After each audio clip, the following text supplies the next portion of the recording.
Oh! Oh! Smack it. Come on, he's still there.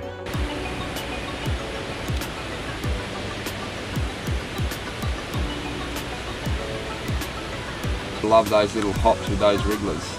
I'm on! You're on. Oh, he's a jumper. Get him out, girl. Well done. Woohoo! Oh, tell me. Is that just the best, mate?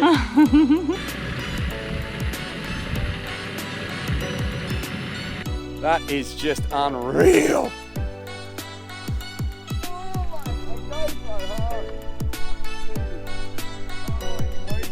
Look at him, Tom. See the flying fish! Look at the size of that.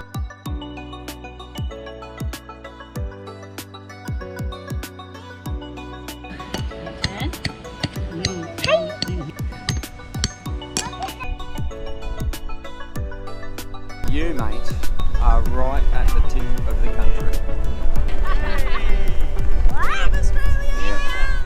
Welcome back to my lure box. In today's video, I'm going to go through the highlights of our trip. We're on the ultimate fishing trip right around the country this year, and I'm going to share with you what we've completed so far and how we've enjoyed Queensland. There's been a whole heap of fishing and adventures, and we've met some fantastic people and stayed in some beautiful spots.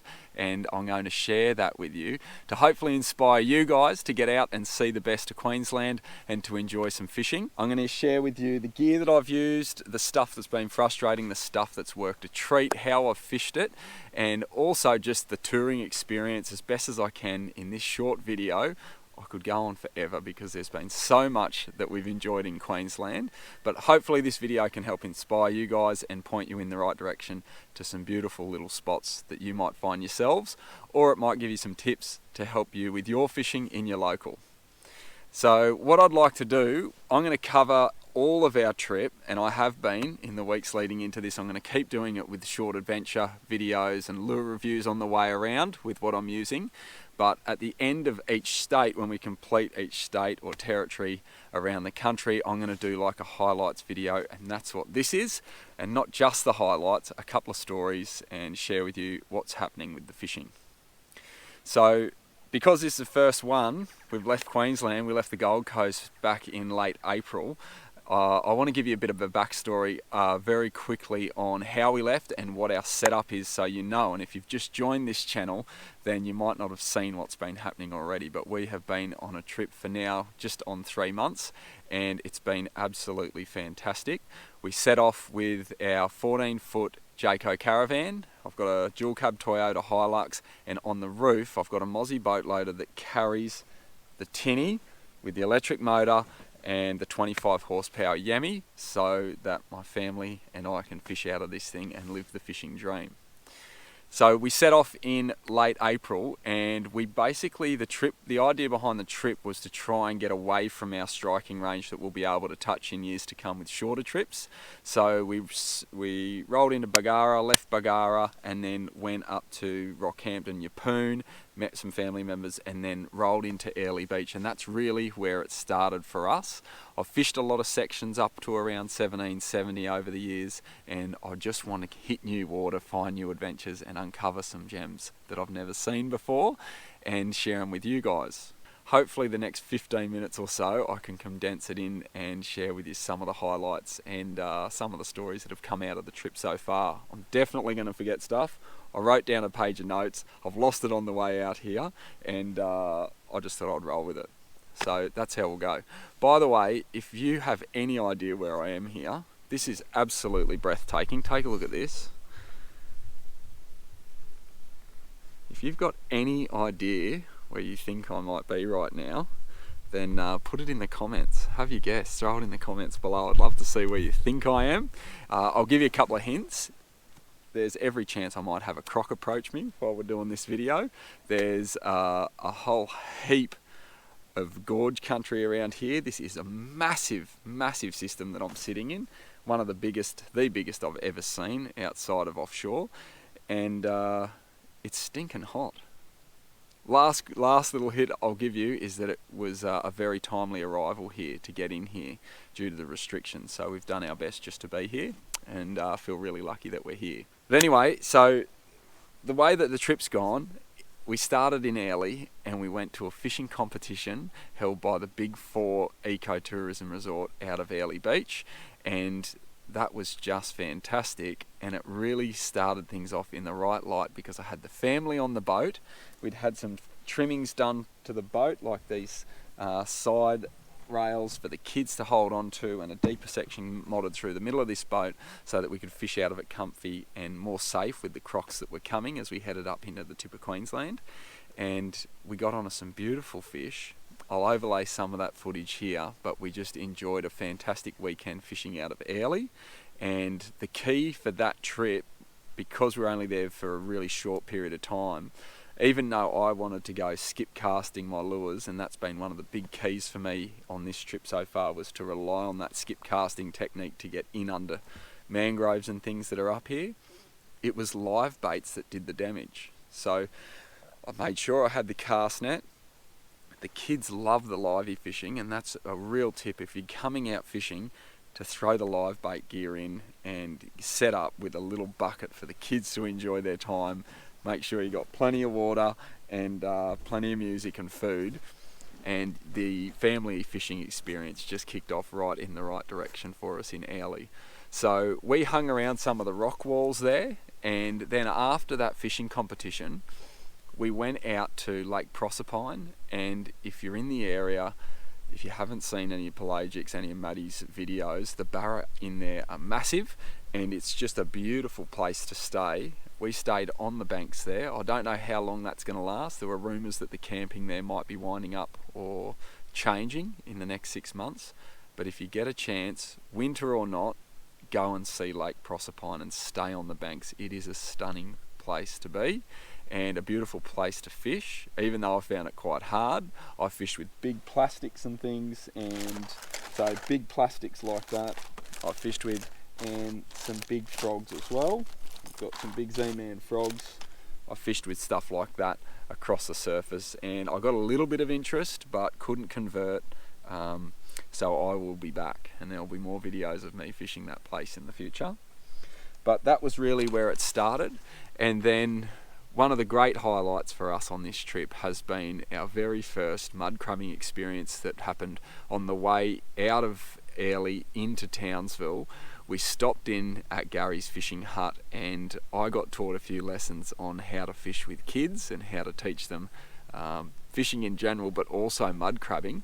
And we stayed there for a couple of days, and that was just fabulous to go out with someone who knew the area. Gary's lived and breathed it for years up there near Townsville in his quiet little creek, and he showed us all the secret little things that he does to get the conversion of mud crabs, and then we enjoyed them on the banks of the river that night.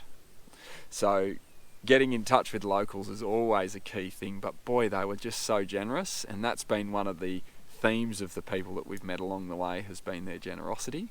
So spending time with locals and giving the kids a chance to connect with old adults who have been around and have that experience of being parents and grandparents, that's been a beautiful piece of the puzzle as well.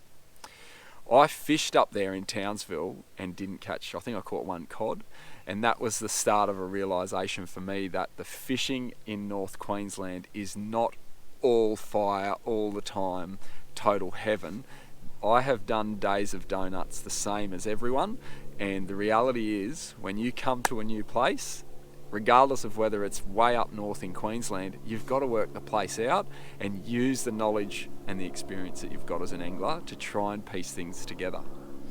So that was a learning experience in itself, to see Gary working with the kids, showing them about the mud crabbing. I'd never mud crabbed before. Boy, they're tasty, and we've done more since.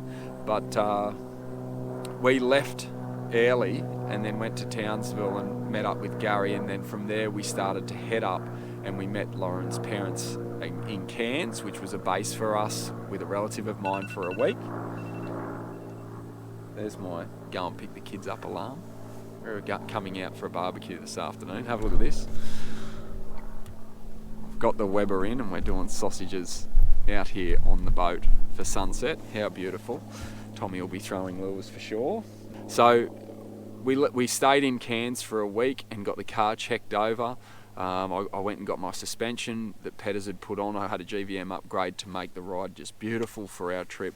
I got the suspension and brakes checked over before we hit the Cape, and the Cape opened up 3 days before we left, and that meant that the graders had been through, the roads were just beautiful, as best as they could be right the way up through. There were some tough sections, and we had some areas where they'd have heavy rain and washouts, but generally the trip to the Cape after Easter, once it opened, was superb, and that's really where the adventure started. Oh, just got a barra then.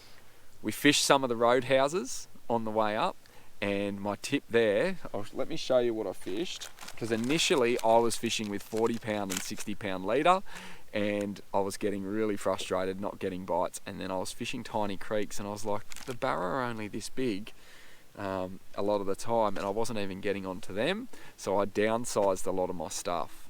And after a conversation with a bloke in Weeper a couple of weeks later, I realised that that was definitely a great way to play it. But I fished with these BioTough squidgies, these little wrigglers, in the tiny little creeks on tiny little jig heads and little first cast. These are first cast paddle tail plastics.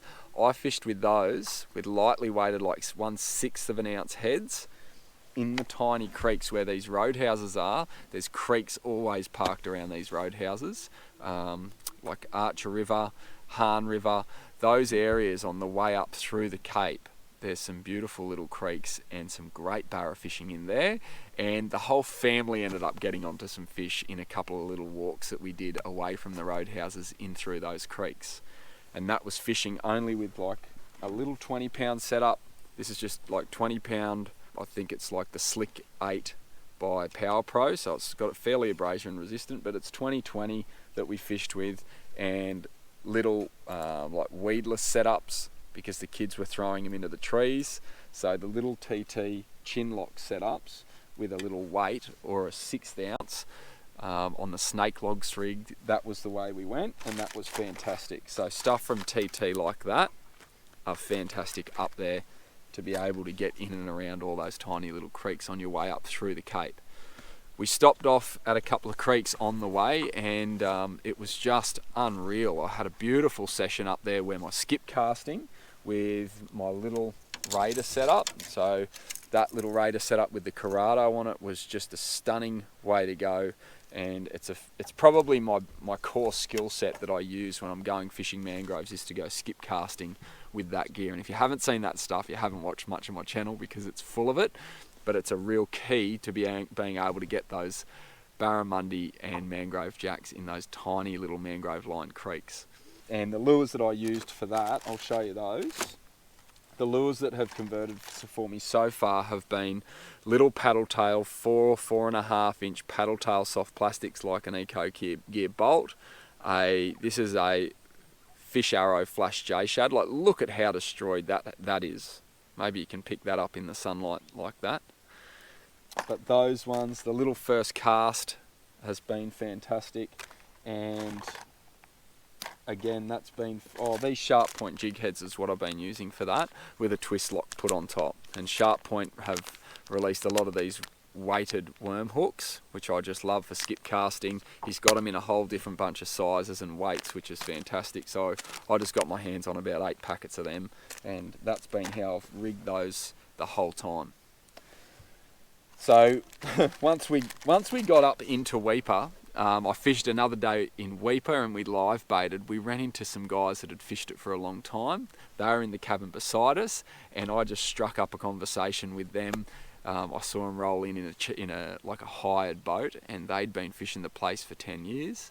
So I knew they had some knowledge, and they shared it with us because I lent on it with them. I asked them about how to get the kids onto some fish. So I wanted to make it as easy as possible. I had one day of fishing in Weeper, and that was the best way to do it, was to make sure it happened with the family. So I took Tom and Bonnie out, we live baited, and Lauren caught her first mangrove jack, and Tommy got a beautiful queenfish and some cod, and I had a fish earlier in the day and caught a few little reefies and estuary cod and queenies and things like that.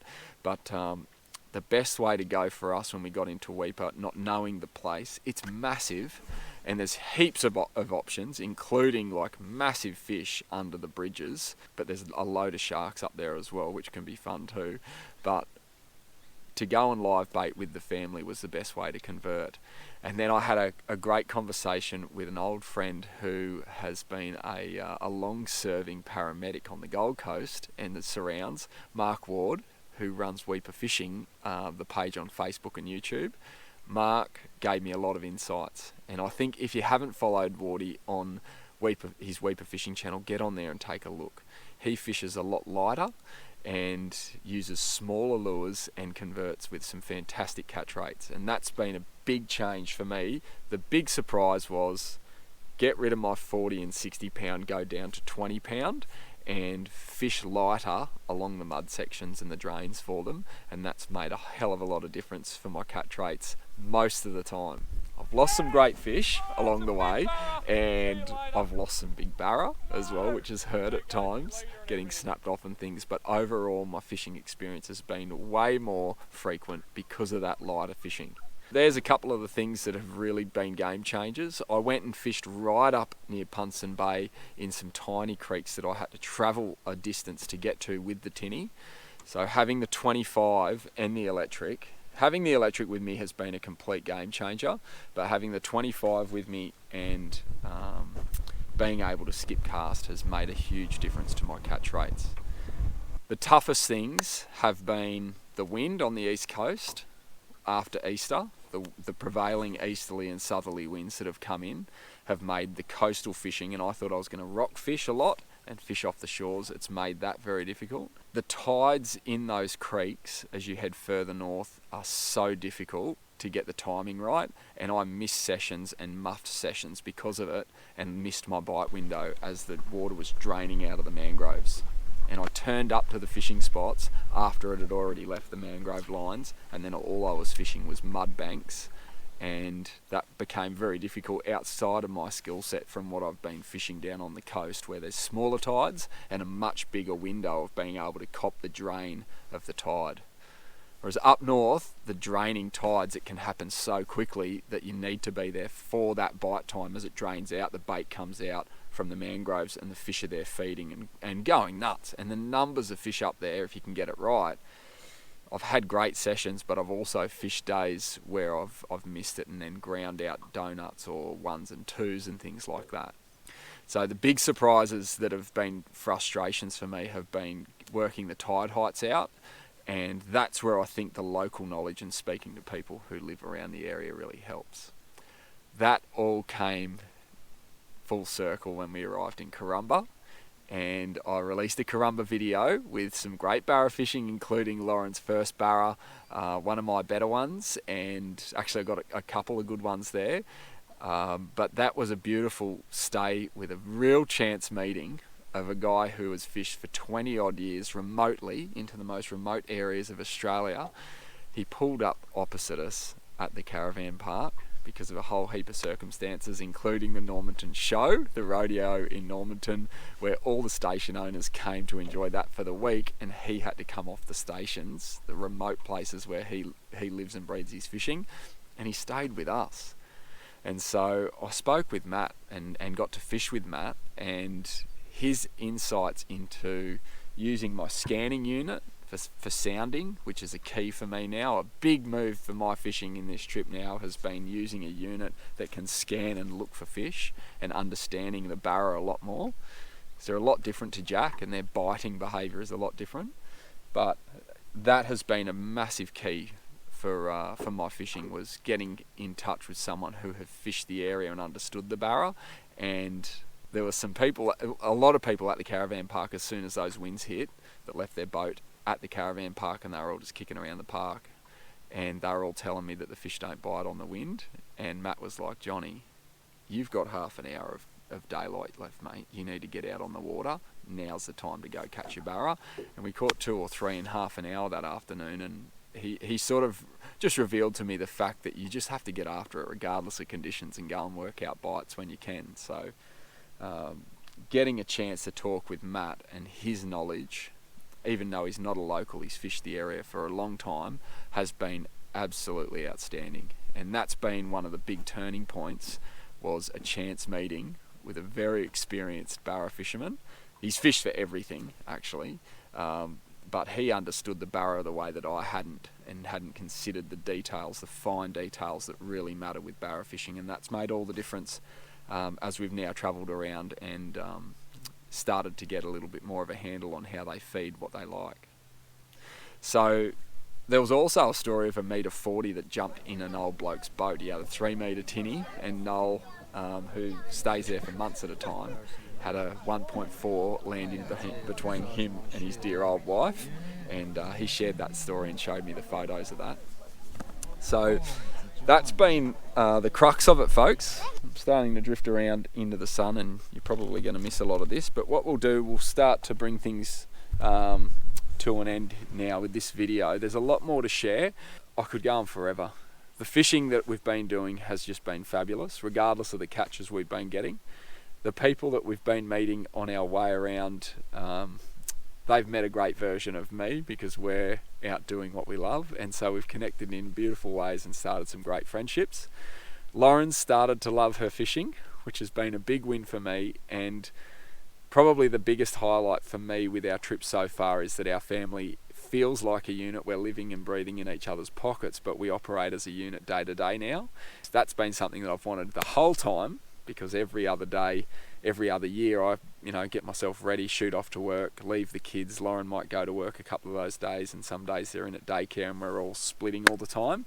But having this time to just spend as a family, as a unit, every day, wake up, go to bed, and get that time during the day to hang out and be in each other's pockets and get to know each other in a different way has been the real highlight. There's so much more I can share with you that I think I'm going to run out of time in this video. One of the highlights for us has been Mount Isa and Moondarra Dam. That was a hidden gem that no one was there. I was the only one out there. I didn't get my barra. I got hit by a barra. I saw some giants, but the sunset out there was to die for, and I was not expecting that from Mount Isa. So Mount Isa was a real surprise. It's beautiful. And from there, we have headed into the Northern Territory, which I'm going to share with you in the coming weeks. My favourite lures, as we wrap this up, and I've shown you a few of them, my favourite lures for the barra in the little creeks have been these little wriggletails wrigglers, the 120mm wrigglers by Shimano, the Squidgy BioTough range. Okay, so those little things have been my favourites, and that's why I've gone through packs of them. The first cast paddle tail plastic, the little 4-inch, I think they're a 4-inch. These things have been a favourite for mine flicking in the creeks, along with the others that I showed you. The Z-Man diesel minnows are killer for the kids when you rig them on a snake lock setup. They still get the fish, and I've still fished them a lot myself, but they have been fantastic. This Fizzer by Joey from Jollop Lures, I did a review on that recently. If you haven't seen that, check that out. But that thing absolutely fires, and I've had some fantastic action on that while I've been travelling so far. I got a chance, actually I forgot to talk to you about this earlier, I got a chance after running into Phil Laycock on the ramp in Weipa.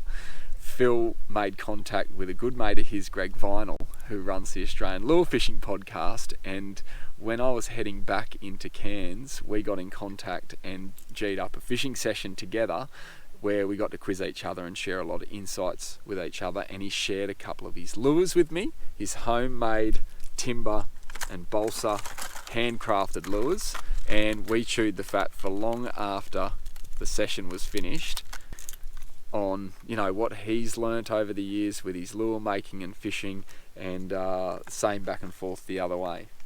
So that's been fantastic. A couple of the frustrating lures, the Xeric Absolute Shrimp, I've had some fantastic action on that down in southeast Queensland, but with the big tides up here, this Absolute Shrimp is brilliant in slow moving water, but for a beautiful presentation of a lure, it struggles in the faster moving water.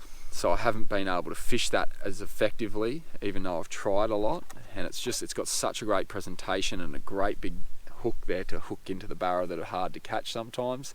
That hasn't quite done it for me yet, even though it's done well for me on the Goldie, so that was a big surprise. What else has done?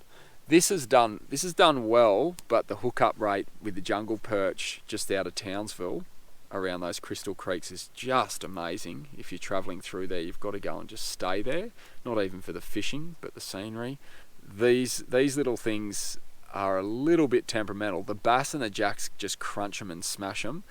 The barra that I've been fishing for haven't hooked them as well as the Saratoga up north, so that they might need some kind of mod compared to how effective I've found them fishing down south. I know around Hinchinbrook they just fire on the jacks, but the Z-Man finesse frogs and frogs are usually fire for me, and I've had frustrations fishing these and ended up changing things. But I do love them. They're one of my all-time favourite lures, those little finesse frogs. Alright, we'll wrap it up with this little gem here. I got this made specifically, custom, by Frequent Flash. I got 3 of them made up, a floating, sinking and suspending bait, all in that shape with custom colours. And boy am I excited to get into some more fishing with this. I've been scared to fish it at some spots, believe it or not, but there is a whole lot more of this sort of stuff coming with handcrafted timber lures and a whole range of other stuff that will come in the next couple of weeks as we continue to travel and fish around the country. Folks, I'd love to hear your questions and see your comments in the comments below. We're having a fantastic time. The family time, the time with the kids is the highlight. But this is a fishing channel. I wanted to share with you some of the fishing highlights and some of the scenes, some of the landscapes from where we've been and what we're doing, to hopefully inspire you guys to get after it yourselves and to dream big. It's been a long time coming for us and we are loving it. We're going to continue around the country. I hope you stay with me on this trip. It's mind-blowing, and capturing it through video and photos, it does not do it justice, I can tell you that. I video stuff and film and photograph stuff and I look at it and I'm like, didn't quite do it, but I'm doing my best to share what I can with you guys. Hopefully you're enjoying these videos and what I'm bringing to you, and hopefully it helps you with your fishing wherever you are in the country. Alright, thanks for listening to this highlights wrap up from Queensland. I know there's places that I've missed, the Daintree, Hinchy. I've fished them in the past and I will be back in time. But there's some beautiful spots nonetheless that I didn't realise were about that we ended up at. And they've made up for all of that other stuff as well. So that's what it's about, finding some different places. Thanks for watching guys, there's more coming. I'll see you in the next video.